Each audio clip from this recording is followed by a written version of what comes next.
बिस्मिल्लाहिर्रहमानिर्रहीम, अस्सलाम वालेकुम। उम्मीद करता हूँ कि आप सब खैरियत से होंगे। लास्ट वीडियो के अंदर हमने एक्सरसाइज 3.3 को सॉल्व किया है और आज हम शुरू करने जा रहे हैं रिव्यू एक्सरसाइज नंबर 3। और रिव्यू एक्सरसाइज नंबर 3 का जो पहला क्वेश्चन है वो है एमसीक्यूज। और एमसीक्यूज बहुत ही इंपॉर्टेंट होते हैं बोर्ड के हवाले से, तो इसको आपने ध्यान से पूरी वीडियो देखनी है लास्ट तक। तो चलती हैं एमसीक्यूज नंबर 1 की तरफ। हम एमसीक्यूज नंबर 1 हमारे पास ये है कि वगैरह की set builder form of the set 1 है, यहाँ पे लिखा हुआ है, ठीक है। और 1/3 है, 1/5 है, 1/7 है, आपको सो ऑन है, ठीक है। अब आपने इसको क्या करनी है, बिल्डर फॉर्म में इसको क्या करना है, कन्वर्ट करना है आपने। तो यहाँ पे क्यों मारेगा, अब यहाँ तक गौर कीजिए मेरी बात पे, इस 1 के बटे में हम 1 लेक्चर में है, ठीक है। 1/1 1 ही होता है। तो एक चीज पे जरा गौर करें कि जो डिनोमिनेटर में वैल्यू आ रही है 1 2 3 5 7 है, आपको सो ऑन है, ठीक है। सारी वैल्यूज कौन सी आ रही है, ऑड नंबर्स आ रही हैं। तो ऑड नंबर आपके पास यहाँ पे ऑड नंबर्स को यूज करने के लिए आपके पास एक फार्मूला होता है, वो ये होता है कि भाई 1/2n +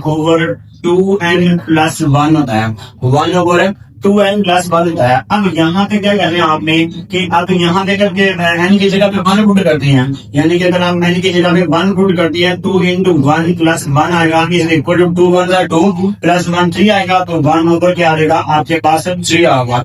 अब इसी तरह से n की जगह पे अगर आप 2 पुट करते हैं 1/2 × 2 + 1 आएगा, तो इस 2 2 4 + 1 5 आएगा, तो ये 1 क्या आएगा 5 आ गया।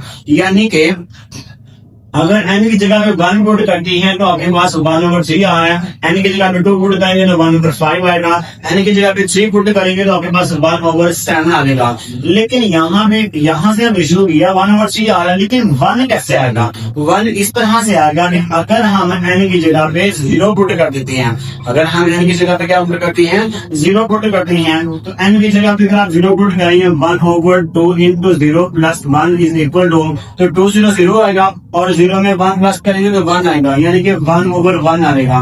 तो 1/1 को आप 1 ही लिख सकते हैं। तो आपने क्या करना है कि भाई इसको आपने कन्वर्ट करना है सेट बिल्डर में, तो यूं आ जाएगा आपके पास x सच दैट एक्शन, यहाँ पे क्या आएगा, ये फार्मूला लिखेंगे 1/2n + 1, और n किसको बिलोंग करना है, n किसको बिलोंग करना है। अब यहाँ से जब जरा गौर करेंगे, जब ये वाली वैल्यू आएगी n की जगह पे लिखो किया यहाँ पे 0, यानी कि 0 पुट करेंगे तो ये 1 आएगा, 1 पुट करेंगे ये आएगा, 2 पुट करेंगे ये आएगा, 3 पुट करेंगे तो ये आएगा। यानी कि हमारी जो काउंटिंग है नंबर यहाँ से स्टार्ट हो रहे हैं, 0 से स्टार्ट हो रहे हैं। तो 0 से अगर स्टार्ट हो रहे हैं तो क्या पाएंगे, n belong to whole number. Okay हो गया। तो इसका आप देख लीजिएगा वहां पे ABCD कोई भी आपके पास जो ऑप्शन होगा करेक्ट ऑप्शन, ठीक हो गया। अब एमसीक्यू नंबर 2 पे चलती हैं। वो क्या है कि if A is any set, A आपके पास क्या है, एंटी सेट है, then power set of A, यानी कि आपने ए की पावर सेट क्या हो सकती है। अब यहाँ पे जरा गौर करें कि आप क्या होते हैं कि भाई एक पावर सेट है, जितने भी आपके पास सब सेट होती है ना, उन सब सेट्स को क्या करती हैं आप एक ब्रैकेट के अंदर क्लोज कर देते हैं, तो वो क्या उसको क्या बोलते हैं, पावर सेट बोलते हैं। लेकिन ये जो एंटी सेट है ना, एंटी सेट खुद अपना ही सब सेट है, ठीक है ना।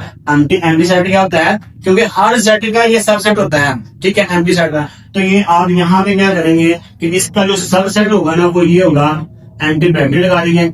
अब मैंने कहा था कि भाई जितने भी आपके पास सबसेट होते हैं उनको एक ब्रैकेट के अंदर क्लोज कर देते हैं, तो वो क्या बन जाते हैं, पावर सेट बन जाते हैं। तो ये एक आपके पास क्या है, सबसेट है, तो इसको आप मजीद एक ब्रैकेट के अंदर क्लोज कर देंगे तो आपके पास क्या बन जाएगा, ये पावर सेट बनेगा। अब इसको इस तरह से भी लिख सकते हैं कि भाई ये भी तो आप, क्योंकि आप किसी भी जो सेट कर देना सबसे पहला नंबर होता है ना, पहले नंबर पे जो सबसेट होता है वो इसको आप इससे भी लिख सकते हैं, डिनोट करते हैं, ये आपके पास एम्प्टी सेट को डिनोट करता है, ठीक हो गया। आप इसको भी आप ब्रैकेट में बंद कर दें तो ये भी आपके पास हो सकता है, ओके हो गया। यानी कि लेकिन बुक के अंदर आई थिंक सो ये वाली ऑप्शन दी हुई है, ये वाली ऑप्शन नहीं दी हुई है, लेकिन आप ये भी ठीक है, ये भी करेक्ट है, ओके हो गया।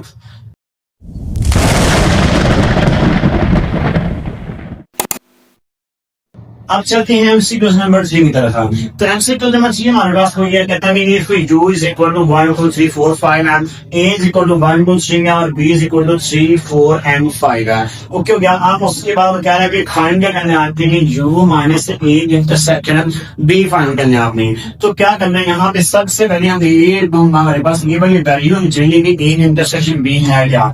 तो a इंटरसेक्शन b फाइंड करते हैं। A intersection B is equal to, directly मैं यहाँ पे फाइंड करता हूँ। इंटरसेक्शन का मतलब ये है कि जो दोनों सेट के अंदर कॉमन एलिमेंट्स हैं, तो कॉमन एलिमेंट्स यहाँ पे आपके पास क्या है, A और B में क्या कॉमन एलिमेंट्स है, यहाँ पे 3 है और यहाँ पे 3 है, ये सिर्फ 3 ही एक क्या है यहाँ पे कॉमन एलिमेंट है। अब आपने करना क्या है कि U minus A intersection B find करना है।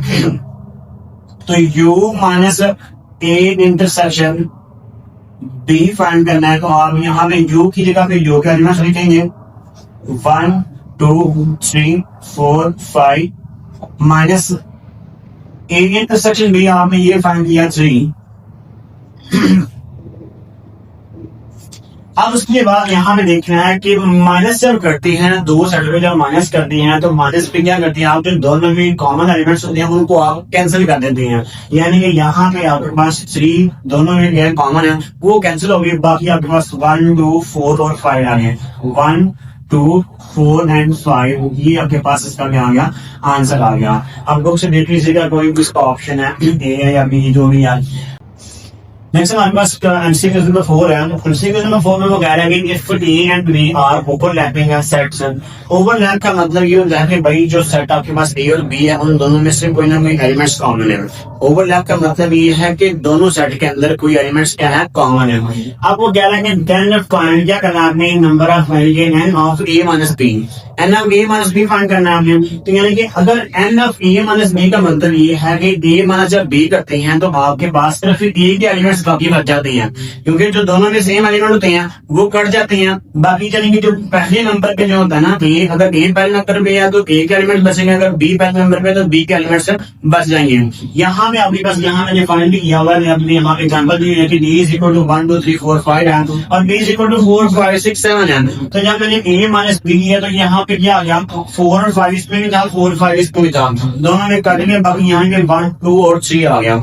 यानी कि आपने क्या करना है, नंबर ऑफ एलिमेंट्स फाइंड करने हैं ए के। नंबर ऑफ एलिमेंट्स किसके फाइंड करने हैं, ए के फाइंड करने हैं। तो अब यहाँ पे क्या करना होता है कि भाई यहाँ पे जरा गौर करें, क्या कहता है कि ओवरलैप है। ओवरलैप यानी कि दोनों सेट के अंदर कोई एलिमेंट्स कॉमन भी हैं। यानी कि आपने यहाँ पे उसका इसका जो फॉर्मूला बनेगा ना, फॉर्मूला बनाना है तो क्या करेंगे, n of A minus B is equal to यानी कि नंबर ऑफ एलिमेंट्स ए के एलिमेंट्स में से आपने क्या करना है, दोनों में यानी कि कॉमन एलिमेंट्स है ना वो कर देंगे, सॉरी माइनस कर देंगे। जो दोनों में क्या होंगे, कॉमन एलिमेंट्स होंगे ना, यानी कि A इंटरसेक्शन B कॉमन वही होता है ना, A इंटरसेक्शन B होता है, तो उसको आप माइनस कर देंगे तो बाकी आपके पास जो नंबर ऑफ A के एलिमेंट्स है बाकी बच जाएंगे। ओके हो गया। अब चलते हैं एमसीक्यू नंबर 5 की तरफ। तो नेक्स्ट हमारे पास एमसीक्यू नंबर 5 है। वो कह रहा है कि A सबसेट ऑफ B, यानी कि A सबसेट ऑफ B का मतलब ये यहाँ पे क्या होता है कि A is smaller to B, यानी कि क्या होता है कि भाई A जो है ना वो B से छोटा हो सकता है, R इक्वल टू B या तो B के इक्वल हो सकता है। ठीक है।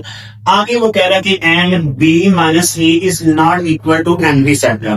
अब यहाँ में कहता है कि B minus A is not equal to empty set. अगर वो एम्प्टी सेट के इक्वल नहीं है तो इसका मतलब ये है कि भाई A क्या है, प्रॉपर सबसेट है, यानी कि A छोटा है और B क्या है, बड़ा है। ओके हो गया। यानी कि B के कुछ एलिमेंट्स ऐसे हैं जो A में मौजूद नहीं है। ठीक हो गया। तो अब आपने क्या फाइंड करना है कि n of B minus A find करना है। तो अब यहाँ में क्या करेंगे, B के एलिमेंट्स में से A माइनस कर देंगे तो आपके पास इसका आंसर आएगा। तो फॉर्मूला ये बनेगा n of B minus n of A, ये आपके पास इसका फॉर्मूला बनेगा। ओके हो गया। आप बुक से देख लीजिएगा, इसका कोई ऑप्शन होगा ए बी सी डी जो भी हो।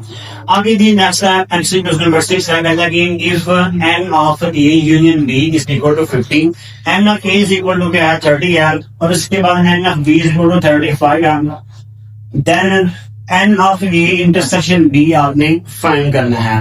तो तो यहाँ पे आपने लास्ट में हमने एक एक्सरसाइज के अंदर हमने एक क्वेश्चन भी दिया था कि भाई प्रिंसिपल ऑफ एक्स करोगे ना निकलोगे ना, ठीक है। वो फार्मूला है कि दो सेट का, तो आप यहाँ पे फार्मूला लगा दिया कि n of A union B is equal to n of A plus n of B minus n of A intersection B आ गया। अब n of A union B आपको दिया हुआ 15 is equal to n of A दिया हुआ 30 और N of B के अंदर दिया हुआ 35 दिया हुआ, और ये n of A intersection B same as it आएगा। अब यहाँ पे 50 सेम आएगा, इन दोनों को प्लस करेंगे 65 आएगा, ये सेम एज इट आ गया। अब ये माइनस पर ये वैल्यू इधर आके प्लस कर देगा और ये 50 इधर जाके माइनस कर देगा। तो 65 में से 50 माइनस करेंगे तो आपके पास आंसर क्या आएगा, 15 आंसर आएगा। ओके हो गया। बुक से आप मैच कर लीजिएगा, ये बी सी डी कोई भी इसका ऑप्शन होगा जो भी। आप उसके बाद एमसीक्यू नंबर 7 स्टार्ट करते हैं। वो कह रहे हैं कि if a is equal to 1 2 3 4 and b is equal to x y z then Cartesian product of a and b consist exactly dash elements run, यानी कि इसके कितने एलिमेंट्स बन सकती हैं कार्टेशियन प्रोडक्ट के कितने एलिमेंट्स। यहाँ आप क्या करना है, यहाँ पे दोनों सेट के जितने जितने एलिमेंट्स हैं यहाँ पे ए जो आपके पास अगर आपने फाइंड करना है कि ए क्रॉस बी फाइंड करना ना, तो आपके पास ए के एलिमेंट्स कितने हैं 4 है, मल्टीप्लाई बी करेंगे कितने 3 है, तो 4 को 3 से मल्टीप्लाई करेंगे 4 3 का कितना गया 12 इसका आंसर आएगा, यानी कि 12 एलिमेंट्स बनेंगे। ठीक हो गया। अब उसके बाद ही एमसीक्यू नंबर 8 है, function of x is equal to x square minus 3x plus 2 है, और उसके बाद हमको लास्ट में कह रहा है कि फंक्शन ऑफ ए प्लस 1 ये आपने फाइंड करना है। यानी कि इसका मतलब ये है कि एक्स की जगह में आपने ए प्लस 1 आपने पुट करना है। यहाँ करेगा function of A plus 1 is equal to x की जगह पुट करेंगे, यानी कि ए प्लस 1 पुट करेंगे, इसका स्केयर माइनस 3 इंटू ए प्लस 1 आ गया और लास्ट प्लस 2 आ गया। इसका फार्मूला ओपन करेंगे, यानी कि A square plus B square plus 2 भी आएगा, यानी कि A square plus B square 1 plus के 1 आएगा और प्लस 2a आएगा। माइनस 3 को अंदर मल्टीप्लाई करेंगे तो 3a आएगा, प्लस माइनस माइनस आएगा 3 1 प्लस 3 और लास्ट प्लस 2 सेम आ गया। a स्केयर सेम आएगा और 2a minus 3a 2a minus 3a बनेगा, प्लस माइनस a आएगा और 1 प्लस इंटू कितना आएगा 3 और 3 माइनस 3 क्या आएगा आपके पास 0 आएगा, यानी कि फंक्शन ऑफ ए प्लस 1 का जो आंसर आएगा ए स्केयर माइनस ए आ जाएगा। आप देख लीजिएगा वहां पे बुक पे क्या ऑप्शन हो सकती है, ए स्केयर माइनस ए हो सकता है, या फिर इसमें से आप कॉमन भी ले सकते हैं। ए कॉमन लेके तो आप क्या करेंगे ए माइनस 1 भी आ जाएगा इसका आंसर। ओके हो गया। अब उसके बाद आते हैं एमसीक्यू नंबर 9 है, function of x is equal to 3x plus 1 है, और उसके बाद वो कहता है कि फंक्शन ऑफ एक्स जो आपको दिया हुआ है 28 दिया हुआ है, तो आपने एक्स की वैल्यू फाइंड करनी है। तो यहाँ पे फंक्शन ऑफ एक्स की जगह पे क्या करेंगे 28 आएगा is equal to 3x plus 1 आ गया, तो 28 ये वाला माइनस इधर प्लस का बाद लगा के माइनस हो गया इज इक्वल टू क्या आ गया 3x आ गया। 28 में से माइनस करेंगे 27, ये 3 इधर आके डिवाइड हो गया इज इक्वल टू x, तो x इज इक्वल टू क्या आएगा 3 9 are 27 आ गया। ओके हो गया। x की जो वैल्यू आई है वो आ गई 9 आ गया। अब उसके बाद चलते हैं जी एमसीक्यू नंबर 10 है। एमसीक्यू नंबर 10 में वो कह रहा है कि if let a is equal to 1 to 3 and b is equal to a b to non empty sets, यानी कि वो आगे कह रहा है कि भैया आपके पास एक फंक्शन दिया हुआ है, फंक्शन आपके पास 1 भी है 2 भी है और 3 भी है, तो then which of the following statement is true, यानी कि ये फंक्शन का नाम क्या हो सकता है। अब यहाँ पे आपकी चीज में गौर करना है कि बी का सारे तक इन दोनों के एलिमेंट्स की मैपिंग करनी है आपने। मैपिंग करते हुए अगर आपके पास बी के सारे एलिमेंट्स यानी कि इसके यूज हो रही है, बी के यानी कि ए और बी दो एलिमेंट्स है बी के, अगर दोनों एलिमेंट्स यहाँ पे यूज हो रहे हैं यानी कि ए यहाँ पे हो रहा है बी इसके अंदर हो रहा है और बी यहाँ पे भी यूज हो रहा है। और दूसरी बात ये भी हो सकती है कि भाई आपके पास इसकी जो फंक्शन दिया हुआ है, इस फंक्शन की जो रेंज है, इस फंक्शन की जो रेंज है वो बी के ऊपर होनी चाहिए। तो यहाँ पे जरा गौर करें ए बी और ये बी है, तो ए भी उसकी रेंज भी हो रही है, यानी कि दोनों कंडीशन पूरी हो रही है। अगर दोनों कंडीशन पूरी हो रही है तो ये आपके पास फंक्शन आएगा ऑन टू फंक्शन होगा या फिर सब्जेक्टिव फंक्शन होगा। ऑन टू भी कह सकते हैं या फिर सब्जेक्टिव फंक्शन भी हो सकता है। तो क्या हो गया